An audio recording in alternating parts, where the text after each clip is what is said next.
Hi everybody and happy Earth Day. For today's Earth Day surprise, we're doing our neonatal exam and a gender reveal on our newest baby here at the zoo, our Szechuan Takin. This is Erin, you see our curator holding the baby. We're gonna have to probably move fairly fast, but we do have a team of people out here. Dr. Tom is entering, and Ashley here is our vet tech. So Ashley, can you tell me a little bit about what it is that we look for when we do neonatal exams? Sure. So basically at this point what we're looking to evaluate is baby happy and healthy. So Dr. Tom's going to be listening to her heart and her lungs, his or her, we don't know yet. Heart and lungs. We're going to be looking eyes, ears, mouth, nose, basically a tip to tail exam to make sure that everything looks anatomically like it should, it sounds like it should, and then eventually we'll be checking out to figure out what sex the baby is, which is the exciting part of the show. And then some people might wonder, why do we have a towel over a baby's head there? Sure. So visual stimuli can be very scary, especially for a little one who's pretty new to the world.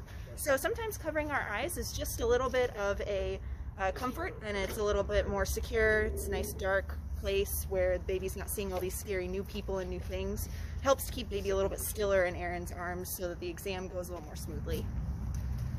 So Dr. Tom's going to be looking at the face now. A little wigglier now, as you can see, because that towel's coming off. So he's looking at baby's eyes to make sure the eyes are dilating properly and that they don't look like there's any kind of abnormalities or growths. He's looking in the nose to make sure the nose looks nice and clear. Checking out those ears too. The Shrek ears.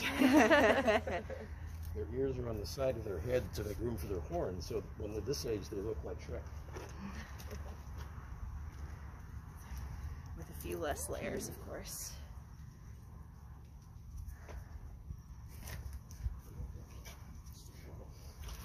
Oh, there goes the radio. Nothing's safe at the zoo. I'll cover eyes and just in them out. All right. And just like when you take your kids to the exam, it doesn't always go according to plan. They don't always sit perfectly still. Nice set of teeth. Got some teeth in there, got baby teeth already. There's like teeth on the bottom, in front. And we'll lose those teeth and get our big kid chompers in a couple years. Cheek teeth all feel good. Oh, good. So we'll check the limbs as well. It's really important for them to have good locomotion or good range of motion in those joints. So we want to make sure that those feel and move the way they should. So Dr. Tom's checking all the joints to make sure that they have proper flexibility. I'm going to put the microchip in while she's in this position and like the flipper. Sure.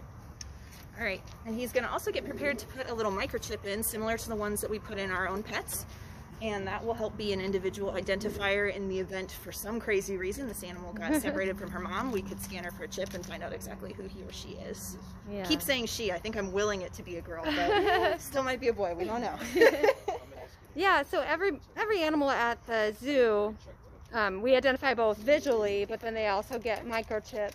Right. And that's all entered into, we have a very extensive record system, which is, I love it. Sure do. I am a data person, and I gotta tell you, the medical data that we have on animals in zoos is just so fantastic. Yep, and it's growing every day. With every new edition that we have, we get more and more information, so we're learning what normal things are for our animals, what a normal heart rate is, or respiratory rate. The microchip is contained in here. It's within the needle that's under this orange cover. It's about the size of a grain of wild rice, and it's white.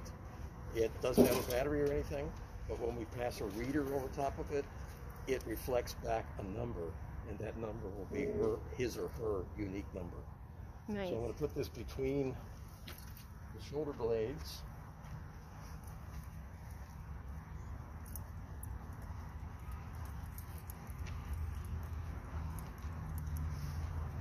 It is a needle, so we might get a little squeal, everyone. It's a fairly large needle. It's kind of a needle that they've used to draw blood from us, for example. Sorry, baby. Get a hold of the fold of skin. What a sound. Oh, there we go. Of course, I braced everyone for no reason. It's much more scary just to be grabbed and held than anything else. Well, it's much more scary to have your teeth looked at than to have something jabbed in your arm. I speak from experience. Sorry to my dentists. And so now he's just going to check that everything's working? Can you come up here, please? Yeah. where it says reading. Uh-huh. Okay, I'm going to put this right down over her back. That's her number. Oh, there we go. So what I'm going to do now, I want to make sure it's not going to come out. So I'm going to fluff her skin. She's like, please don't fluff me. And I'm I gonna, think we all have decided that it's her. I guess we might have we a have. surprise here in a little bit. We have. I'm so sorry if you're not. if this thing is going to come out, I want it to come out right now. Oh, right. There is a chance that it can pop out. It's popped out of plenty of cat and dog, so it could pop out of a talking, but hopefully we got it good. Wonderful. Hold that for you. Those little feet. Yeah, she's got great feet, or he. So to flip, what I'm thinking is we weigh me, and then I pass to Peter, so we can get the other side. All right. So now we're gonna weigh her. This is plus me, though. Yeah. Don't judge the We number. won't, we won't say the number. We'll just say the other number. Somebody want to write that down? Yeah, I got it. Okay, In my so now brain. I'm gonna pass to Peter, and then I'm gonna take the towel for 1 second, so we can weigh me with the towel. Okay.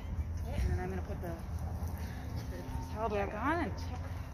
I gotta write it down really fast before I forget it. Okay. I didn't get a chance to listen to this side, so. So you're listening to heart and lungs and... Yeah, things can sound different on different sides of the body, so it's important to listen to both sides.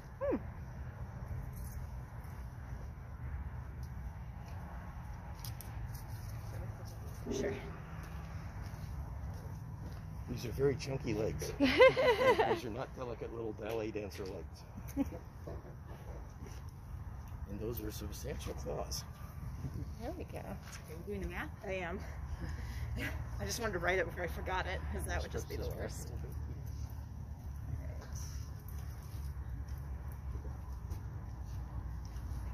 You ready for? Do we want to wait first? What's our weight? Did you do the? Oh, hey, sorry, yeah. Yeah, let's get our weight, and then we'll do our gender reveal. All right. Alright, So right now they're calculating that weight. And then we do weigh all of the animals at the zoo on a regular basis. That really gives us some information that we can use to make sure we're making the correct decisions as far as their health and diet and everything else. And most of the animals, of course, this one's way too young for that, but most of them, they go through a training process with our keepers so that they're trained to get on the 20 scale. 20 pounds. That's what was going to be my prediction. How much are you? You're 20 pounds? 20 pounder. Not bad. That's a nice healthy. do you have any weight comments for you'd like to make? 20 pounds. Little one. And she'll get up to be between 600 and 900 pounds when she's full grown. So now Dr. Tom's going to do a little check here. We can see. So you're gonna pull out so you can see? Oh, sure. Yep. You can even go Do you around that. want, do you want to focus Where do you on want the me to- back No, end? no, I don't think we do. Yeah, no. We can just have Tom let us know what we've got on our hands here for. Whoa. Gotta clean the butt. Oh, great. Minor You know, detail. there's a toilet paper shortage.